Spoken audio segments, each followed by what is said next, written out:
Hello guys, in this video I'm going to show you how to enable the picture-in-picture navigation mode on the Sygic application.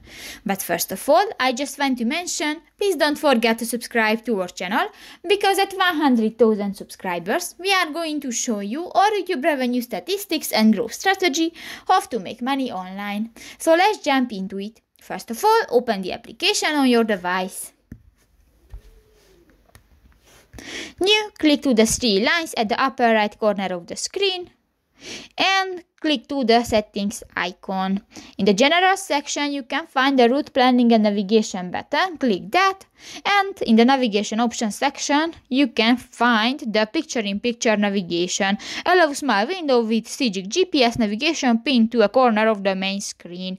And if you want to enable, just click to the next gray circle, and if it will be black, this function will be enabled. So that's pretty much it for this video guys. See you in the next one. Bye bye.